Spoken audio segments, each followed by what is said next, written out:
What's up, YouTube?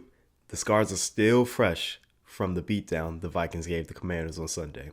So today, I'm here to give you the top 3 reasons where the Commanders went wrong that led to the embarrassment. So sit down, buckle up, and let's get into it. Reason number 3 where the Commanders went wrong against the Minnesota Vikings. And you got to start on the first drive because you got to look no further than to my man Chris Rodriguez. Chris Rodriguez started the game, 4 carries, 31 yards, averaging 7 yards per carry, leading us all the way down to the 2-yard line. We were getting a great push by the O-line. He was giving us a great spark, and he was breaking arm tackle after arm tackle and making a huge impact.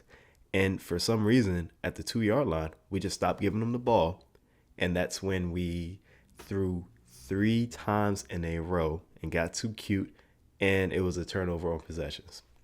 So I think that was a huge reason why we lost the game. And if you look after that first drive, Chris Rodriguez only had 6 carries for 21 yards the rest of the game.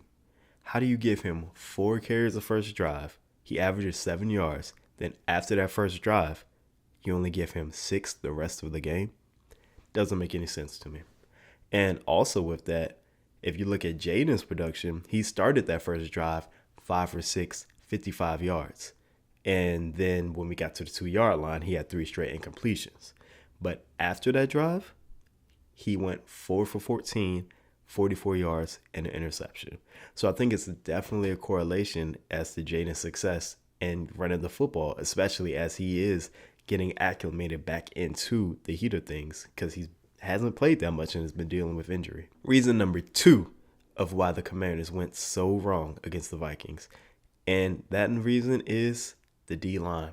The D-line just got destroyed by the Vikings offensive line. We were owned, and it wasn't even close, man. Whenever they wanted to run that ball, they ran it. They ended up running for 162 yards, averaging nearly 5 yards per carry, with Aaron Jones running for 76 yards and Jordan Mason running for 52 yards.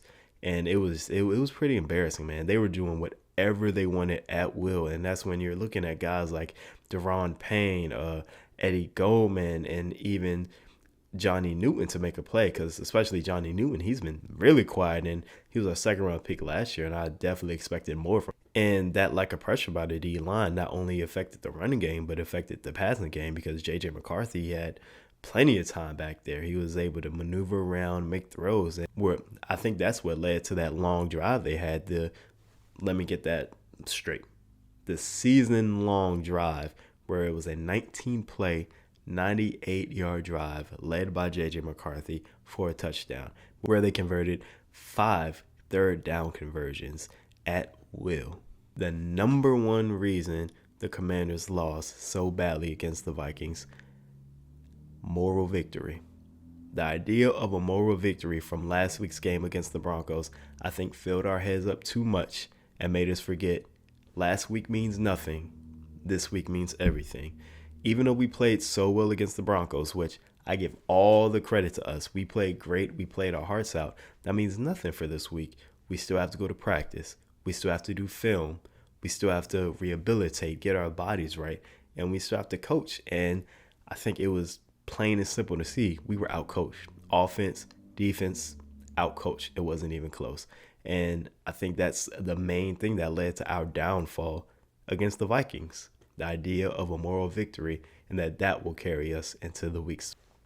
So that's all I got for you today, guys. Comment below, what are your biggest reasons the Vikings destroyed the Commanders so badly on Sunday? See you. Can't wait to talk to you next time. Take care.